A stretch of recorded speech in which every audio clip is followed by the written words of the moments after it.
Co-presented by Vimal. बोलो जुबान केसरी. मी दत्तात्रय चव्हाण, येवला तालुका रोजगार सेवक संघटना.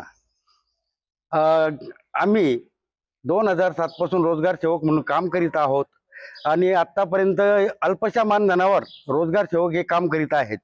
परंतु शासनाने 3 ऑक्टोबर 2024 रोजी रोजगार सेवकांना मानधन देण्याबाबतचा जो GR काढलेला आहे, तो GR शासनाने अद्यापपर्यंत 18 महिने उलटूनही त्याची अंमलबजावणी केली नाही.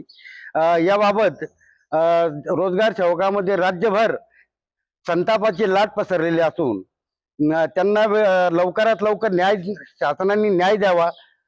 देवा भाऊ, आता तरी तुम्ही यांच्याकडे लक्ष द्यावं आणि रोजगार सेवकांची जी मागणी आहे का अर्धवेळ असलेला रोजगार सेवक तो पूर्ण वेळ करावा आणि जो GR काढलेला आहे तो त्यांनी लागू करावा आणि रोजगार सेवकांना न्याय देऊन VV रामजी योजना चांगल्या प्रकारे राबवता यावी म्हणून त्यांना न्याय द्यावा.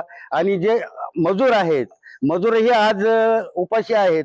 मजुरांचाही मुद्दा शासनाने विचारात घेऊन रोजगार हमी योजनेचे मजुरांना मिळावा रोजगार म्हणून शासनाने मजुरांची आणि रोजगार सेवकांच्या दखल घेऊन GR पारित करावा अशी विनंती मी करतो. मी प्रवीण पाटील, येवला पंचायत समितीचा रोजगार सेवक आहेत.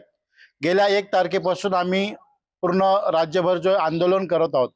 या राज्यामध्ये एकूण 28,500 रोजगार सेवक काम करत आहेत. सर्वही काम बंद आंदोलनावर संपात उतरलेले आहेत. तरी शासनाला विनंती आहे की आम्ही जे 1 तारखेपासून जो संपावर उतरलो आहोत, या संपाचा आणि आमचा काम बेमुदत संपाचा आमचा जो 3 ऑक्टोबर 2024 चा जो GR पारित केलाय त्याला त्वरित लागू करावा ही विनंती. Co-presented by Vimal. बोलो जुबान केसरी.